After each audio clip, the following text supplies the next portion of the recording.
Donc, bonjour mes frères et sœurs, mes chers amis. Deuxième vidéo aujourd'hui. Nous allons regarder maintenant les destinataires de la deuxième épître aux Thessaloniciens. Prions ensemble, si vous voulez bien. Notre bon Père du ciel, il est bon de s'arrêter et de penser à toi, l'auteur de la lettre que nous lisons, que nous étudions. C'est la parole de Dieu que nous étudions et non pas la parole de Paul. C'est toi qui en es l'auteur, c'est toi, ça te reflète, ça nous révèle qui tu es, qui Jésus est, ça nous révèle ton plan pour nous, ton peuple, ton plan pour le monde qui t'a rejeté. Et tout cela, tu le révèles afin qu'on puisse te voir, te contempler, t'adorer, te glorifier. Conduis-nous, Seigneur Jésus, conduis-nous, notre Dieu et Père, afin qu'on comprenne bien ce que tu veux nous dire. Au nom de Jésus, Amen. Les destinataires. Pour connaître un peu les destinataires, nous allons lire le verset 1 et 2 encore une fois. Et c'est la même entrée en matière que la première épître aux Thessaloniciens. Mais il ne faut pas avoir peur de répéter, parce qu'on est des gens qui oublient vite, n'est-ce pas? Nous allons lire le verset 1 et 2, si vous voulez bien. Paul et Sylvain et Timothée à l'église des Thessaloniciens, qui est en Dieu notre Père et en Jésus-Christ le Seigneur. Que la grâce et la paix vous soient données de la part de Dieu notre Père et du Seigneur Jésus-Christ. L'apôtre Paul, Sylvain et Timothée écrivent à l'église des Thessaloniciens. Pour nous qui avons été élevés chez les catholiques, quand on entend le mot « Église » et qu'on ferme nos yeux pendant une seconde, ce que nous voyons, c'est un bâtiment. C'est un clocher. Et il faut éviter cela. Et quand on entend le mot « Église » en tant que chrétien, il faut voir une foule. Il faut voir des personnes. Il faut voir des gens. Le mot « ecclésia » veut dire « appelé hors de » ou « rassemblement de » d'une partie des citoyens d'une ville. Donc, l'ecclésia, c'est, dans le Nouveau Testament, est utilisé pour le rassemblement des croyants, de ceux qui croient. C'est le rassemblement du peuple de Dieu. C'est le rassemblement de ceux qui croient en Jésus-Christ. Donc, ce livre-là n'est pas écrit pour tout le monde.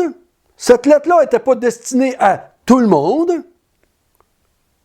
pour essayer d'en faire des bonnes personnes morales, des personnes plus gentilles, ou pour savoir comment aimer mon prochain. Je lis la Bible, je connais des gens qui lisent la Bible parce que ils le prennent comme un beau livre moral pour les aider à devenir plus gentils et d'aimer leur prochain. Mais ce livre-là, comme je l'avais dit à la première épître, a été écrit à une assemblée bien précise de gens qui étaient le peuple de Dieu, qui étaient les frères et les sœurs de Jésus-Christ. Comment étaient-ils devenus l'assemblée? Qu'est-ce qu'ils ont fait pour faire partie de ce peuple à part des autres? Parce que l'Église, c'est ce que ça veut dire. C'est un groupe d'hommes et de femmes à part les gens de ce monde, à part de ce monde. C'est ce que Jésus disait du peuple d'Israël dans l'Ancien Testament, en disant, c'est un petit troupeau. C'est le peuple de Dieu choisi parmi les nations. Et l'Église, c'est des hommes et des femmes choisis par Dieu, par Jésus, pour en faire son peuple. Ils ont fait deux choses qu'on a vues dans la première épître et qui est répétée ici. Il est important que nous comprenions qui sont ces hommes et ces femmes. Qu'est-ce qu'ils ont vécu? Sans ça, ça ne fera pas de sens. La deuxième épître aux Thessaloniciens. Pas plus que ça aurait fait du sens pour la première épître. Il dit ceci. Qui est en Dieu notre Père? Ce peuple-là, cette Église-là, cette ecclésia-là, cette assemblée-là, sont en Dieu le Père. Ils ont pour Dieu le Père de Jésus-Christ. Ils ont pour Dieu le Père de la race humaine. Ils ont pour Dieu le Créateur de ce monde. Pour eux, qui étaient des idolâtres avant, les Thessaloniciens avaient de multiples de dieux devant leur face, ils avaient toutes sortes de statues qu'ils adoraient, qu'ils priaient, qu'ils embrassaient, qu'ils flattaient, probablement, qu'ils avaient autour d'eux, dans leur ville, peut-être aussi dans leur maison pour certains d'entre eux autres. Mais à la suite de la prédication de l'apôtre Paul de l'Évangile de Dieu, ils se sont repentis de leur idolâtrie, ils se sont détournés des idoles, ils se sont tournés vers le Dieu unique, vrai, pour le servir. On a vu ça dans la première épître au chapitre 1. Beaucoup de gens au Québec croient qu'ils n'ont jamais été idolâtres. Parce qu'ils disent, on est élevé catholique, puis on avait le seul vrai Dieu qui était le créateur du ciel et de la terre. Il est vrai dans ce sens, mais en même temps, on avait aussi tous les saints qui venaient aux côtés. Et ils allaient dire, ouais, mais on ne les adorait pas. Mais on les traitait comme des dieux. On se mettait à genoux devant leur statue. On se confiait à eux pour nous protéger. On les priait comme s'ils pouvaient nous entendre. On les embrassait, comme j'ai fait quand j'étais petit, on embrassait nos scapulaires, nos médailles. On les mettait sur les dashs de nos chars, comme on disait, de nos automobiles, pour nous protéger. On leur demandait d'accomplir des tâches divines. Donc, on les voyait comme des dieux. On ne les appelait pas des dieux, mais on les traitait comme des dieux. Et plusieurs d'eux, on se confiait dans ces saints-là pour le salut des âmes. On priait Marie pour le salut des pécheurs. Donc, il faut se repentir de tout cela, rejeter tous ces saints, tous ces idoles, rejeter tous ceux qui... Il y en a qui prient les morts parce qu'ils croient qu'ils sont au ciel et qu'ils peuvent leur répondre. Ça, c'est de dire que ces hommes-là et ces femmes-là, ces enfants-là sont des dieux. Ils ne sont pas des dieux. Ils ne peuvent pas nous entendre. Ils ne peuvent pas nous voir. Il y a seulement Dieu qui est omniscient, omnipotent, omniprésent, qui peut voir tout le monde, écouter tout le monde et faire quelque chose pour nous autres si on l'invoque lui et non pas des créatures. Donc, on se tourne vers le Dieu vivant avec la raison précise que les Thessaloniciens ont faite pour servir Dieu. Avez-vous remarqué que quand on n'est pas chrétien, les dieux ou les saints ou les idoles sont toujours là pour nous servir? Protège-nous, garde-nous, aide-moi à trouver mes clés. Je te prie pour que tu guérisses une telle, puis un tel. Les dieux que les hommes et les femmes s'inventent, c'est toujours pour se faire servir. Et même le Dieu qu'on dit qu'être le créateur du monde, on s'en sert encore pour se faire servir. Il dit, vous devez vous repentir de cela, abandonner cette folie-là de vouloir vous faire servir par Dieu, et vous tourner vers le Dieu vivant pour le servir lui seul. Donc, on se convertit à Dieu pour le servir. là où ce qu'il va vouloir nous utiliser, là où ce qu'il va vouloir nous envoyer, dans la position qu'il nous a créée, homme ou femme, en santé ou malade, riche ou pauvre, éduqué ou moins éduqué. Dieu nous a mis en place comme esclaves ou comme millionnaires, comme employés ou comme boss. Peu importe dans quelle situation Dieu vient vous chercher, il veut que vous le serviez là où vous êtes. Et la deuxième chose qu'il dit, en Jésus-Christ le Seigneur.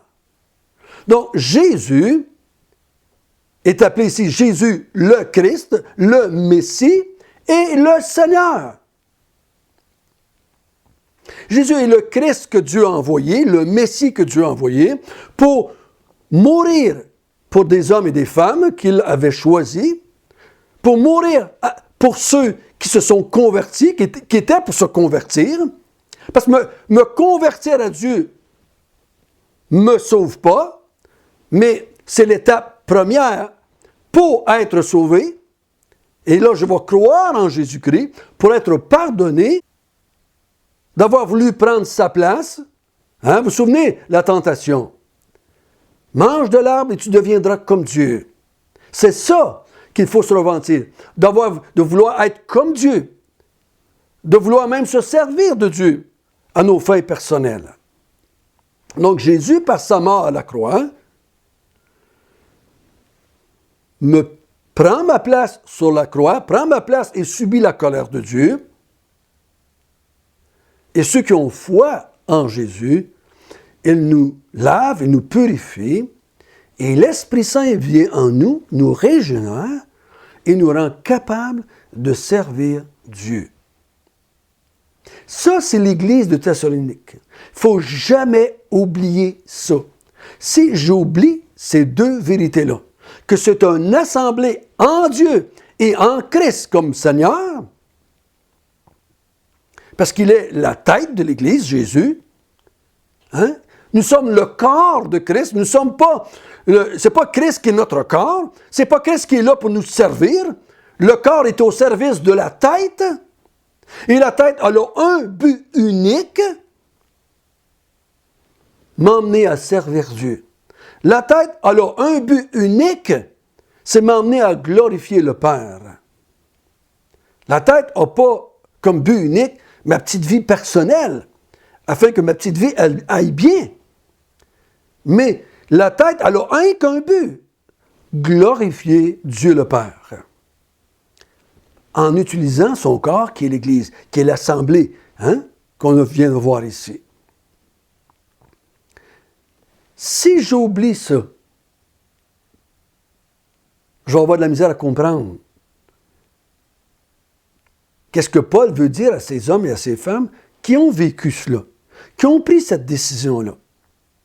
Je n'ai pas besoin de dire à un croyant de servir Dieu. Il s'est converti pour le servir. Je peux lui montrer comment, je peux lui définir qu'est-ce que ça veut dire, qu'est-ce que Dieu attend, quel est le plan de Dieu pour ses serviteurs, mais je ne devrais pas avoir besoin de sermonner un chrétien pour qu'il serve Dieu, parce qu'il s'est converti pour le servir. Je ne devrais pas avoir besoin de dire à un croyant de marcher sous la grâce de Dieu. Il s'est converti à la grâce de Dieu. Il n'a appelé à la grâce de Dieu pour le salut de son âme. Il a cru à la grâce de Dieu. Et il vit sous la grâce de Dieu tous les jours de sa vie. On a vu dans la première épître, vous plaisez à Dieu depuis votre conversion. Ce qui m'a rendu plaisant à Dieu, c'est ma conversion à Dieu lui-même et ma foi dans le Seigneur Jésus-Christ pour le servir. Ça plaît à Dieu. C'est seulement ça qui me rend plaisant à Dieu.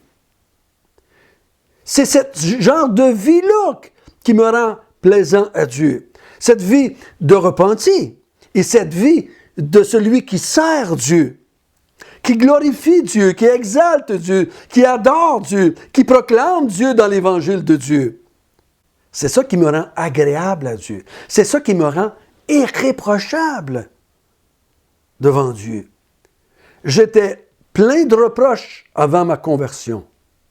Mais après que je me suis converti et que j'ai cru au Seigneur Jésus-Christ, je suis devenu irrépréhensible ou irréprochable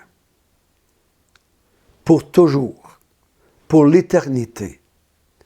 Personne, même Dieu et Jésus-Christ, me font plus des reproches parce que je suis un serviteur de Dieu et que j'ai cru au pardon acquis par Jésus à la croix. Donc Dieu ne me fait plus des reproches. Mais il m'instruit, mais il m'encourage, mais il me fortifie, mais il me redresse, il me corrige dans les choses que je ne comprends pas bien. Mes frères et sœurs, on s'est convertis à la grâce de Dieu. Il ne faut pas commencer maintenant, à cette heure qu'on est des croyants, à avoir peur de Dieu. Il ne faut pas vivre dans la crainte de Dieu, dans le sens que on a peur que Dieu nous frappe parce qu'il est en colère contre nous. Dieu n'est jamais en colère contre ses enfants. Il ne sera jamais en colère contre ses enfants. On va le voir dans notre épître. Dieu est en colère contre ceux qui ne sont pas ses enfants. Ceux qui ne se sont pas convertis à lui. Ceux qui ne sont pas en Dieu le Père. Il est en colère entre ceux qui ne sont pas en Jésus-Christ. Ceux qui ont rejeté le salut seul en Jésus-Christ. Ceux qui essaient de se sauver eux-mêmes par leur religion, par leurs bonnes œuvres ou leur bonne vie. Eux sont sous la colère de Dieu. Pas ses enfants. Jamais, au grand jamais, ses enfants sont sous la colère de Dieu. Donc, mes frères et sœurs, si vous voulez comprendre bien la deuxième épître, vous devez méditer. Regardez, est-ce que je me suis vraiment converti à Dieu pour le servir? Si tu ne l'as pas fait, si tu t'es converti comme je l'ai fait, entre guillemets, pour aller au ciel quand j'étais pour mourir, je t'encourage à t'arrêter et dire, Seigneur, je me convertis à toi pour te servir. Tu es mon Dieu, tu es mon Créateur, tu es mon Seigneur. Je veux te servir le restant de ma vie. Utilise-moi dans ta grâce. Je suis ton serviteur. Je suis ta servante.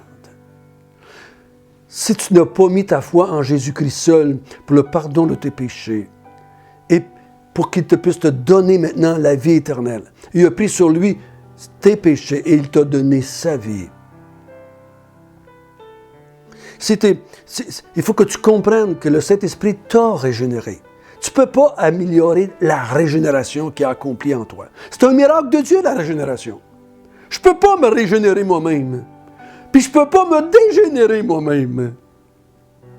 Ce que Dieu régénère, c'est pour l'éternité. Alors des fois, on peut se poser la question, si j'ai été régénéré, mais je ne peux pas me régénérer moi-même, puis je ne peux pas améliorer la régénération de l'Esprit de Dieu en moi. Si j'ai été sanctifié par l'Esprit, cette œuvre-là, elle est parfaite. Elle ne peut pas être améliorée. Elle ne peut pas être améliorée. Donc, mes frères et sœurs, comprenons bien à qui Paul écrit.